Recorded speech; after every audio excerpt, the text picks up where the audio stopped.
Hi guys, how have you been? I feel like it's been such a minute. It's been so long. I've literally been doing life. You know how life happens. And today I wanted to talk about a topic that I have recently been relating to, or rather, I have actually gone through it just like last week. So this is going to be very personal, and I hope that someone else outside there who is going to be relating will get some sort of help or like message from this. And yeah, so let's talk imposter syndrome.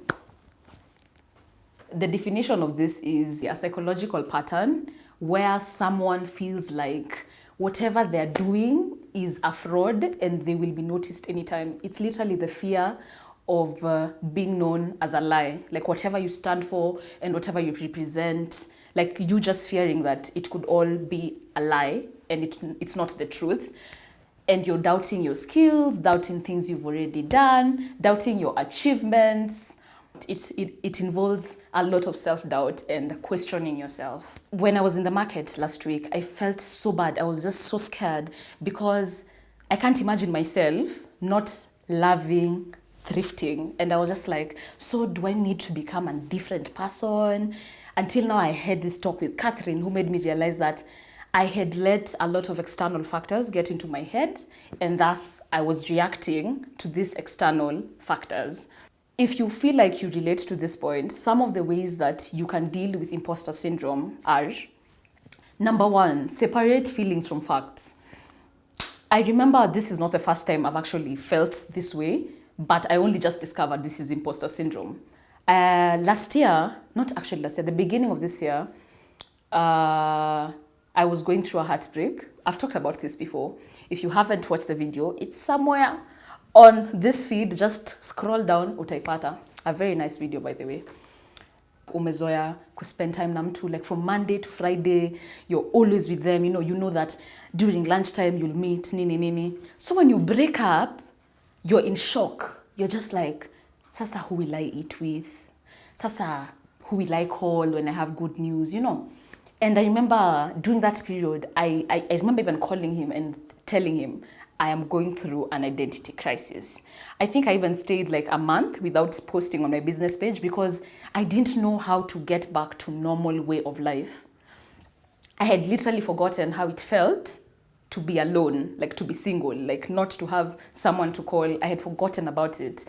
And it was such a bad space. Nakumbuka, I had to sit myself down and be like, what is happening? Was I really good at that? I had to remind myself things that I'm actually good at. That's why I'm telling you, separate feelings from facts.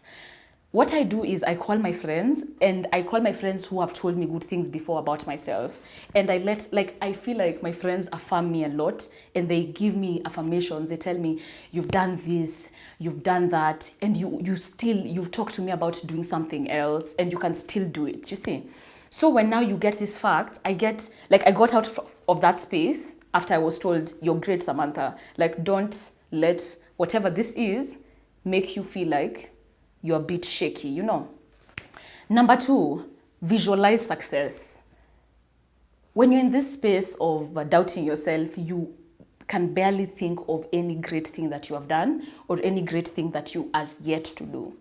So I feel like when you're in this space, you should always try and think of those exciting ideas that you've thought about before and start visualizing achievement, visualize success. And I feel like this actually helps. Another thing is break silence. This means do what I've told you I do.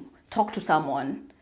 Let someone else remind you or get you out of this situation. This could be your parent, your best friend, a mentor, especially a mentor, because a mentor is someone who is not attached to you emotionally, but they'll give you facts. They won't give you things that they won't use your weaknesses against you. They'll just give you your strengths.